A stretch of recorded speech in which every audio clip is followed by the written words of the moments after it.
Engkau sepanjang hidup kami. Terima kasih atas perkenanan-Mu, sehingga pada sore hari ini kami tetap Engkau beri kesempatan untuk bersahati, bersatu, untuk memuji dan memuliakan Engkau. Terima kasih Tuhan, sebentar kami akan mendengarkan kebenaran firman-Mu. Firman-Mu ya dan amin. Kami aminkan kitab Matius 13 ayat 23, bahwa kami semua adalah seperti tanah yang subur. Manakala kami ditaburi kebenaran firman-Mu, maka the first step kami akan mengerti. Dan kami aminkan kami semua berbuah sampai mencapai 100 kali lipat.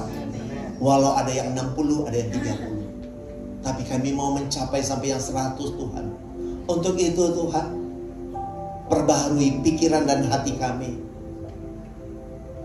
Roh Kudus yang mengajar kami, yang memberi kami pencerahan, sehingga kami benar-benar mengerti akan kebenaran firman Tuhan.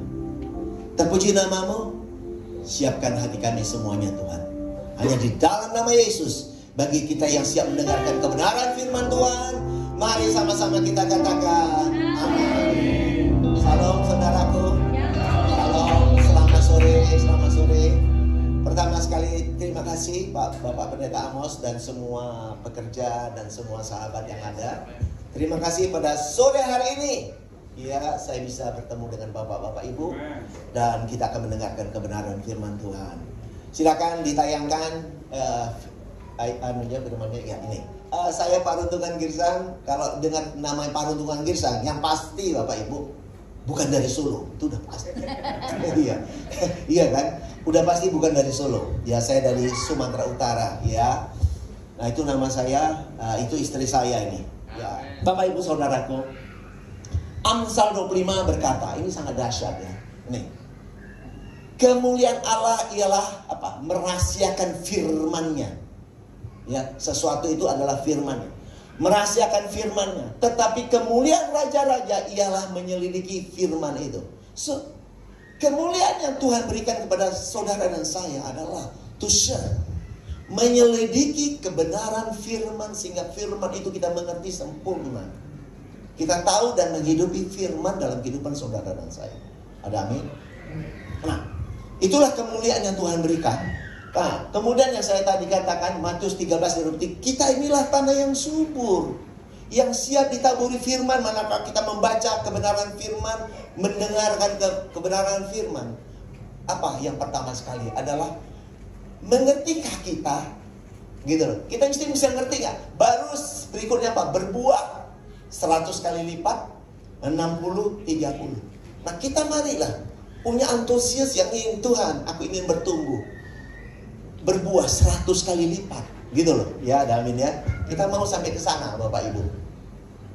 Nah, ini penting ini banget. Ini penting banget dalam kehidupan kita. We have to understand ini 2 Korintus 4 ayat 18.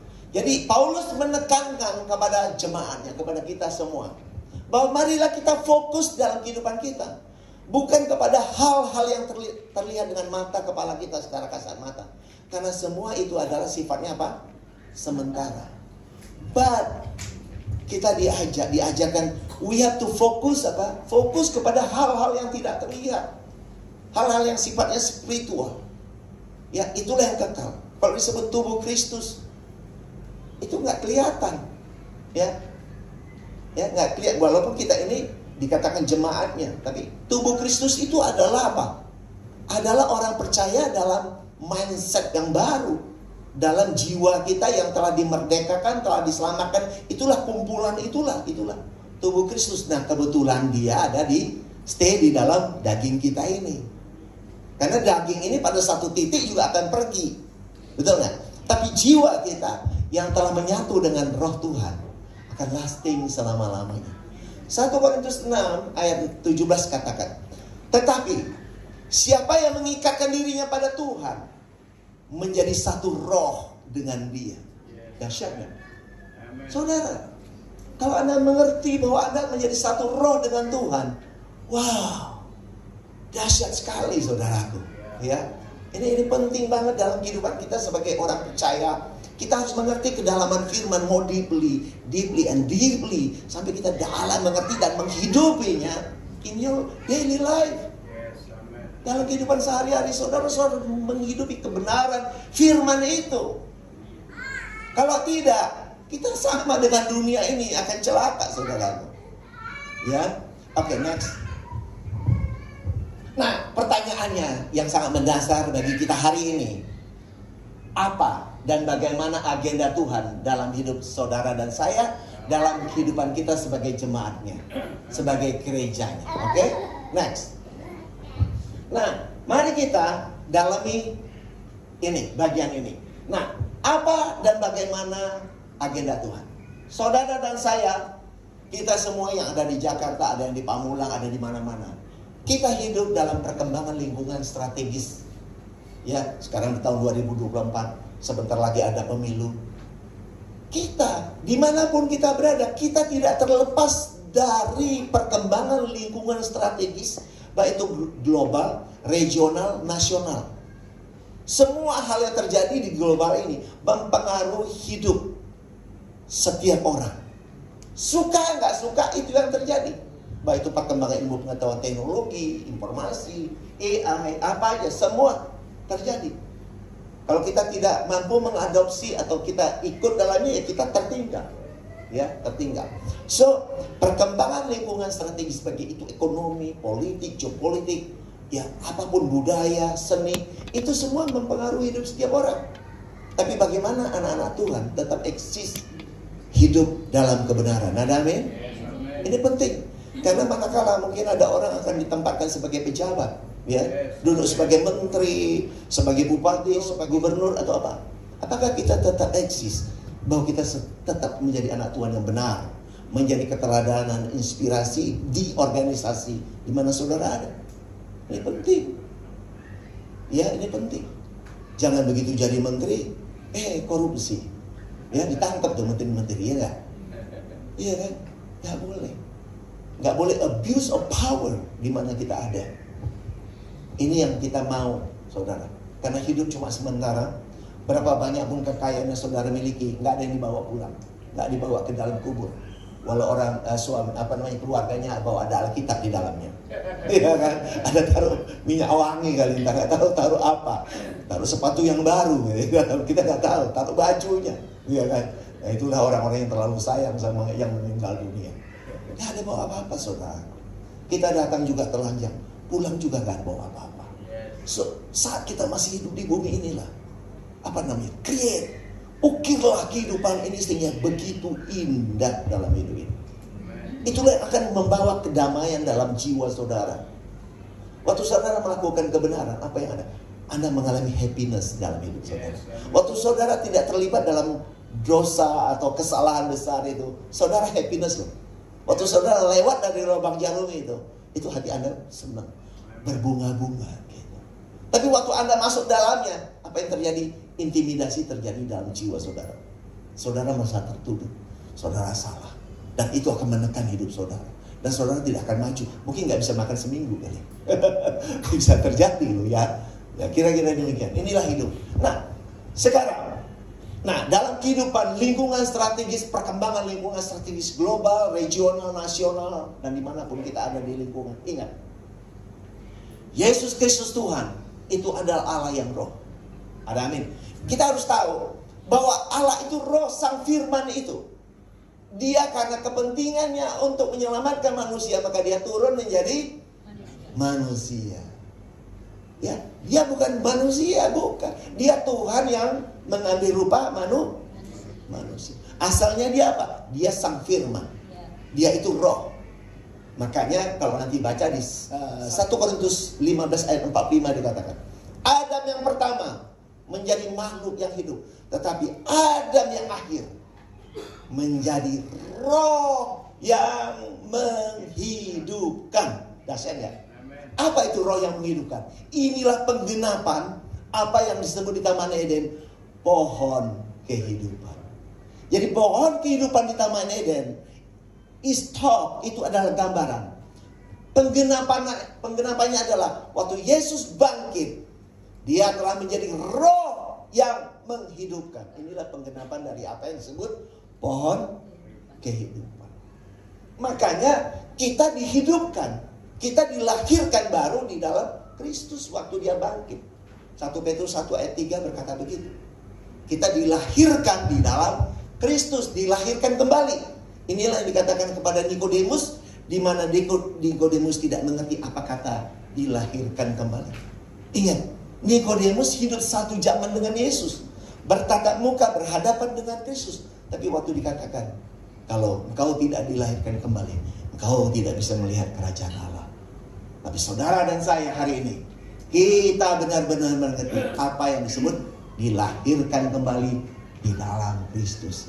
Bukan di luar Kristus, saudaraku. Jadi saudara dan saya, kita semua telah menjadi apa? Ciptaan baru. The new creation in Christ Jesus. Ya. Jadi kita ada di dalam Kristus itu, saudaraku. Ya. Nah, saudara, ini agenda Tuhan yang dahsyat. Ya. Kudus tak bercacat. Nah, Efesus 1 ayat 4 berkata, saudaraku, sebelum dunia ada, kita telah dipilih di dalam Kristus. Ya, kita dipilih Tuhan di dalam Kristus untuk apa? Diciptakan menjadi kudus tak bercacat celah. Ada amin? Wow, itulah rencana Tuhan. Apakah itu sudah terjadi? Sudah. Untuk itulah dia mati di salib, menebus semua dosa. Dikatakan tetelestai, everything is already done, finished. Gitu loh. Untuk menciptakan saudara dan saya menjadi satu manusia baru, the new creation. Saudara, waktu kita menjadi the new creation, inilah yang dikatakan kita segambar dan serupa dengan dia. Bukan waktu Kejadian 1 ayat 20 sekian, bukan. Itu masih gambaran. Ya, Kejadian 1 ayat 26, marilah kita menjadikan manusia segambar dan serupa. Itu basi, bayang-bayang. I said that blueprint. Itu rencana. Penggenapannya adalah waktu kita dilahirkan, diciptakan baru, diciptakan kembali, dilahirkan kembali di dalam Kristus yang telah mati di kayu salib, dikubur, dan kita lahir di dalam Dia. So, saudara, saya cuma mengatakan, waktu Adam dan Hawa jatuh dalam dosa, maka mereka dikatakan mati. Mati itu bukan matinya Adam. Mati itu kematian. Itu sudah diambil alih oleh Kristus. Kristus yang mati. Ada amin? Walaupun Adam akhirnya meninggal dunia. Karena mati dan meninggal dunia itu dua hal yang berbeda.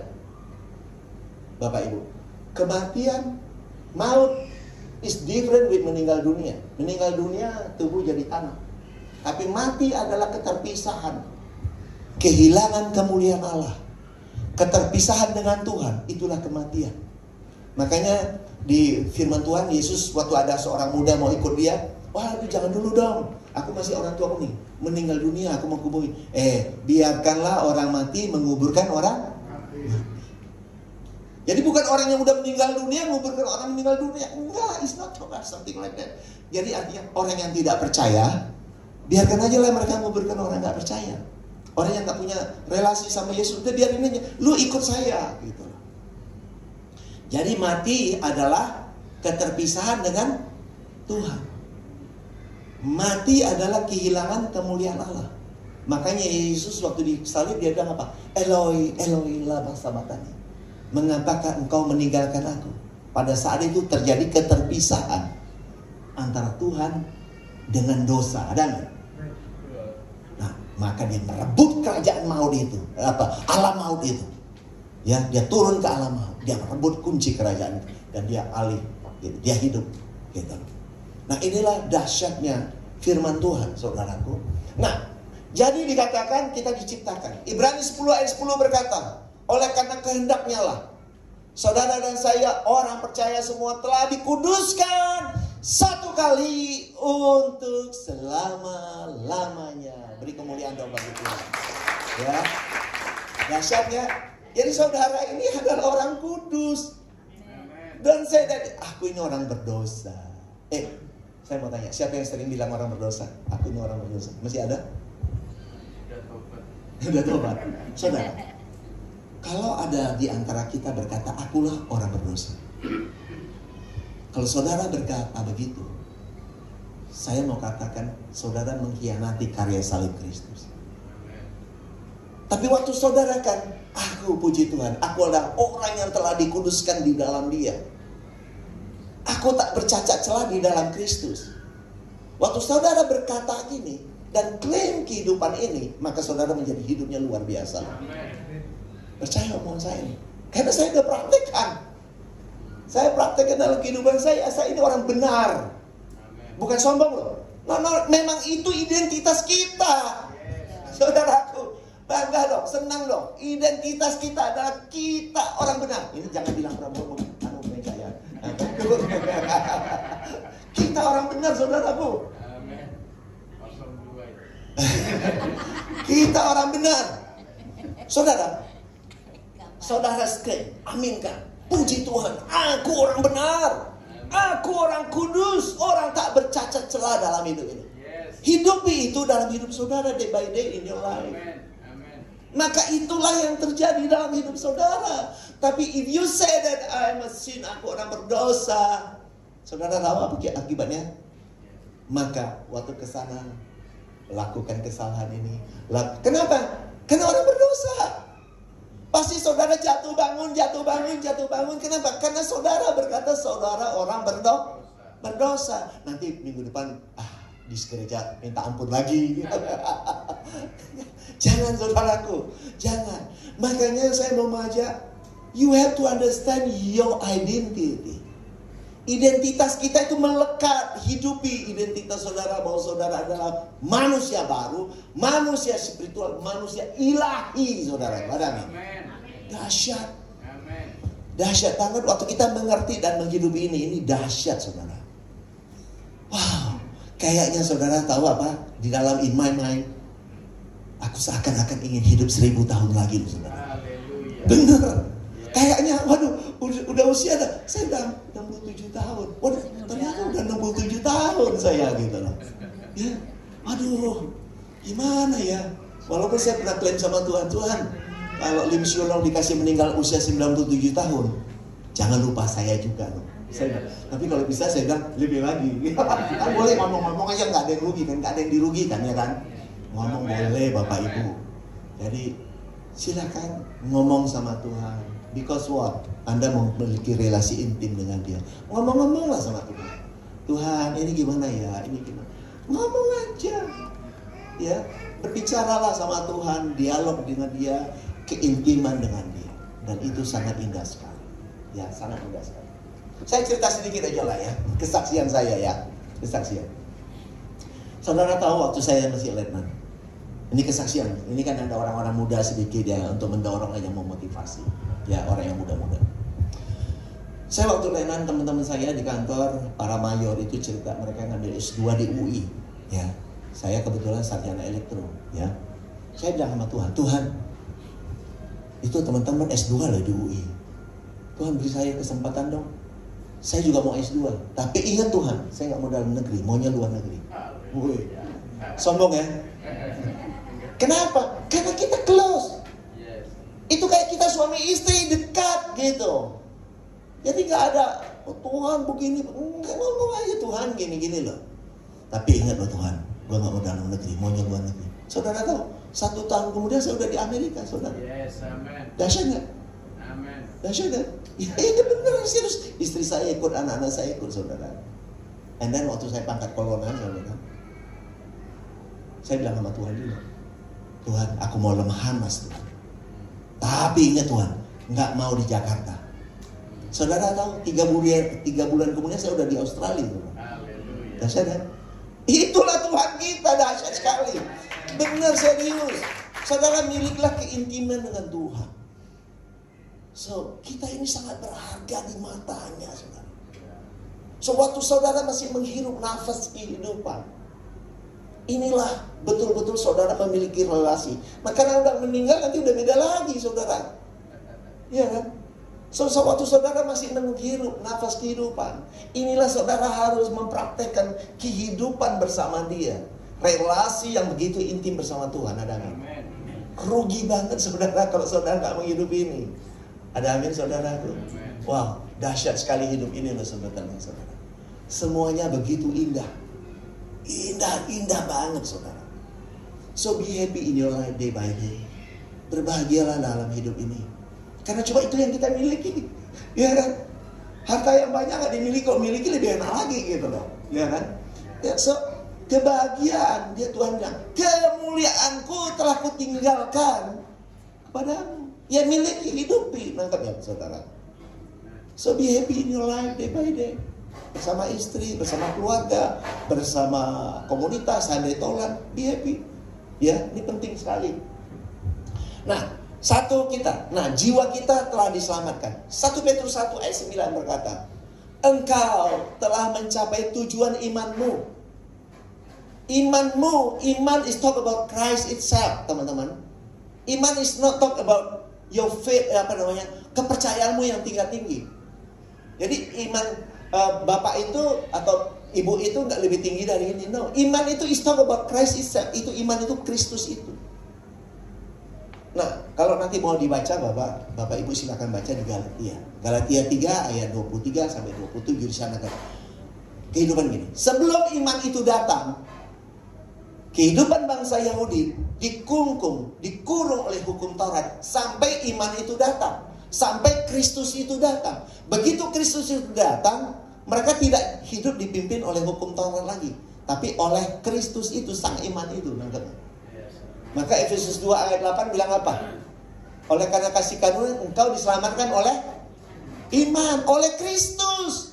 Bukan iman saudara. Maka orang M yang gak ngerti itu bilang, enak aja diselamatkan oleh iman, beriman. Bukan, iman itu berbicara Kristus itu. Engkau diselamatkan oleh iman, engkau diselamatkan oleh Kristus. Ada amin. Ibrani 11 ayat 1 bilang apa? Iman adalah dasar dari segala sesuatu apa? Apa yang kau harapkan dan bukti dari apa yang tidak engkau lihat. Iman, Kristus adalah dasar dari segala sesuatu apa yang kau harapkan. Dan bukti dari apa yang engkau lihat. Kan emang kita bisa lihat Kristus? Nah, kita nggak bisa lihat. Dialah dasar kehidupan saudara dan saya, amin. Dialah pusat kehidupan kita itu ya Kristus itu. Jadi hari ini belajar bahwa iman itu adalah Kristus. Maka Galatia 2 ayat 20 berkata, aku hidup dalam daging. Hidup oleh iman dalam anak Allah. Bukan iman kita masing-masing, betul ya? Iman dalam anak Allah. Ya, itu firman berkata. So saudara dan saya ingat, kita baik sebagai jemaat. Ini jemaat. Ini 1 Petrus 1 ayat 22 ini bilang. Kita jemaat, Kristus sebagai apa? Kepala. Jadi inilah kehidupan saudara day by day in your life. Bahwa saudara bersatu dengan dia. Kita adalah gerejanya. Kita adalah bagian tubuhnya. Masing-masing punya tugas yang berbeda-beda. Tapi Kristus adalah kepala kita. Amin. Nah, maka dalam kehidupan saudara, tadi saudara sudah diselamatkan oleh Kristus. Ya, iman itu setelah menyelamatkan saudara. Dan inilah, kalau baca nanti di ayat 10-nya. Nah, keselamatan inilah yang diselidiki dari zaman dulu oleh para nabi. Ternyata apa? Ya keselamatan jiwa itu, saudaraku. Jadi jiwa itu the most important in your life. Supaya jiwa kita tidak terkontaminasi oleh hal ini, tapi selaras dengan kebenaran firman. Ada amin. Inilah kehidupan yang benar. Ya, luar biasa. Ya. Nah, baru kita ini manusia ilahi yang saya sudah katakan tadi. 1 Petrus 3 kita dilahirkan di dalam dia. Nah, ini dahsyat ini saudara ini. 2 Korintus 5 ayat 16 dan 17. Dikatakan apa? Jadi gini, kami tidak lagi menilai manusia dengan ukuran manusia. Bayangkan saudara. Kenapa? Karena Paulus sadar kita ini udah menjadi ciptaan baru, nangkep nggak? Jadi nggak bisa lagi diukur dengan ukuran-ukuran manusia biasa. Nah, dia kata, dan kalau kami pernah menilai Kristus dengan ukuran manusia, sekarang tidak lagi. Kenapa? Karena mereka paham Kristus itu telah bangkit, telah kembali kepada natur kealahannya, yaitu roh. Nangkapnya? Kita boleh cerita tentang pelayanan Yesus, menyembuhkan orang sakit, berjalan di atas air, tapi to tell the truth, teman-teman, itu semua telah berlalu. Itu cuma cerita menguatkan supaya orang mengerti siapa Kristus. Betapa dahsyatnya dia waktu dia hidup di bumi. Tapi itu masih ada nggak? Sudah berlalu. Yang ada apa sekarang? Yang kita hidupi adalah Kristus Allah yang roh. Ada nih? Tuhan yang roh itu yang sekarang yang kita hidupi day by day in your life. Itu yang kita hidupi. Dia yang menginspirasi hidup saudara dan saya. Itu. Cerita kalau mengenalkan sama orang boleh. Oh, Yesus kesini menyembuhkan ini, begini, itu begini. It's okay, that's good. Supaya orang understanding, orang ngerti. But kehidupan sekarang itu kita hidup menghidupi dia, gitu loh. Kita hidup di dalam dia, dia hidup di dalam kita. Yohanes 15 ayat 5 berkata, Akulah pokok anggur, engkaulah ranting-rantingnya. Aku ada di dalam engkau, engkau ada di dalam aku. Di luar aku, engkau tidak bisa buat apa-apa. So that's why we have to understand bahwa kita ada di dalam dia, dia ada di dalam kita. Dan itu semua fakta nyata yang harus saudara dan saya hidupi, gitu loh. Kalau saudara tidak menghidupi itu, percayalah, saudara akan stres, menghadapi masalah itu stres, susah, mentok sana, mentok sini. Kenapa? Karena hidup saudara, saudara yang hidup. Nah, itu bukan agenda Tuhan. Agenda Tuhan adalah Tuhan hidup di dalam saudara dan saya. Amin. Itu. Kalau kita tidak ngerti, yang rugi siapa? Ya kita sendiri yang rugi. Ya. Nah, jadi ini, dikatakan jadi, di ayat 17 dikatakan, jadi siapa yang ada di dalam Kristus menjadi ciptaan baru. Yang lama telah berlalu, yang baru sudah datang. Wow. Luar biasa ya. Jadi jangan saudara dalam hidup ini saudara merasa diri saudara kecil, nggak berharga. Wah, rugi. Yesus sedih loh. Ya, saudara semua luar biasa. Ada amin? Apapun tugas, fungsi, pekerjaan saudara, saudara berharga di mata Tuhan. Saudara adalah menjadi biji matanya Tuhan, untuk menjadi inspirasi, menjadi keteladanan dimanapun saudara bertugas, kemanapun saudara pergi, berdiri. Ingat, Tuhan ada. Immanuel. Bahkan saudara ada di dalam dia, dia ada di dalam saudara. Wow, beri kemuliaan bagi Tuhan. Dahsyat ya, saudaraku. Nah, we are united. Kita bersatu dengan Tuhan. Christ in you, the hope of glory. You are in Christ. Kolose 1 ayat 27 berkata, rahasia terbesar di tengah-tengah kehidupan bangsa ini apa? Kristus ada di tengah-tengah saudara. In English they said that, which is Christ in you, the hope of glory. Dahsyat ya. Jadi Kristus ada di tengah-tengah saudara dan saya. Bahkan dia ada di dalam kehidupan setiap saudara dan saya. Ada amin? Waktu orang tidak mengerti kebenaran firman ini, maka mereka hidup dengan kekuatan mereka. Tapi manakala saudara mengerti kebenaran firman ini, saudara menghidupi Tuhan yang hidup dalam saudara, maka saudara akan menjadi luar biasa, saudara. Percaya, aminkan dan hidup ini, ya. And then di sini, ini tadi sudah saya ngomong. Ini yang saya sudah ngomong tadi, 1 Korintus 6 ayat 17. Tetapi siapa yang mengikatkan dirinya pada Tuhan menjadi satu roh dengan dia. Kenapa pakai kata tetapi? Because banyak orang tidak ngerti. Nggak bisa saudara. Tetapi siapa yang mengikatkan dirinya pada Tuhan menjadi satu roh dengan dia. Nah, di ayat 19 dikatakan, apa kamu nggak tahu bahwa kamu adalah bait suci Allah di dalam roh? Ya, di dalam roh. Nah, baru sini end of me. Nah, end of me, kita, ego kita, kitanya, akunya is already gone, is passed away already. Kan? Dia katakan di Galatia 2:19, aku telah mati oleh hukum Taurat untuk hukum Taurat. Aku hidup bagi Allah. Ya. Nah, dia kata aku hidup bagi Allah. Dan dia bilang kan, aku hidup tetapi bukan aku lagi yang hidup, melainkan apa? Kristus yang hidup di dalam aku. Dan hidupku yang hidup di dalam raga daging ini hidup oleh iman dalam Kristus yang telah mengasihi aku dan telah menyerahkan dirinya bagiku. Dahsyat nggak? So that's why I ask kita semua, mari hidupi. End of me, ego kita, manusia lama kita telah berlalu, telah selesai.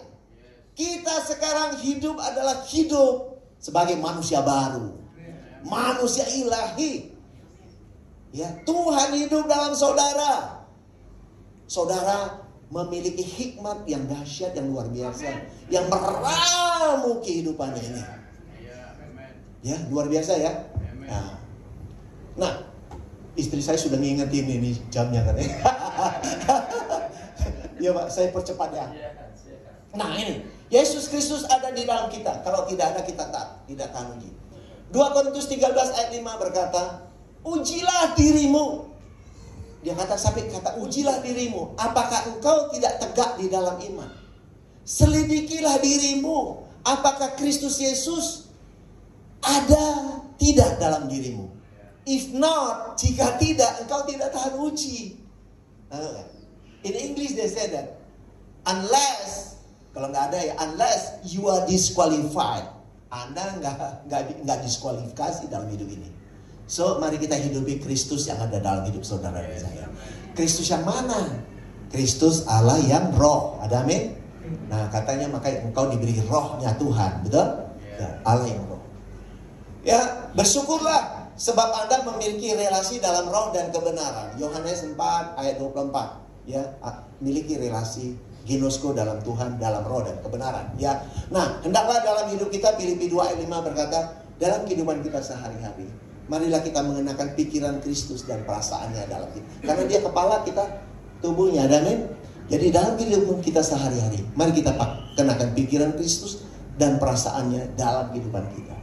Pasti saudara akan luar biasa. Dan apa yang saudara rencanakan dalam dia, pasti Tuhan beri kekuatan. Ya, dia pimpin saudara ya. Kemudian ini juga nih. Nah, di Filipi 2:13 katakan, Allah lah, Tuhan lah yang melakukannya baik kemauan maupun perbuatan sesuai kerelaannya melalui saudara dan saya. Amin. Jadi hidup saudara, hidup yang mengekspresikan Tuhan di dalam hidup saudara sehari-hari. Luar biasa ya. Nah, terus kemudian Anda menjadi garam dan terang. Ya, di kitab Matius ada. Kemudian mari, Kolose 3 ayat 3, apapun yang saudara perbuat, perbuatlah dengan segenap hatimu seperti untuk Tuhan, bukan untuk manusia. So do the best in your life. Ya, with all your heart. Sehingga saudara menjadi inspirasi, menjadi keteladanan kemanapun, dimanapun saudara ada. Amin. Saudaraku, terima kasih atensinya. Jangan lupa ikuti bagian berikutnya. See you then. God bless you.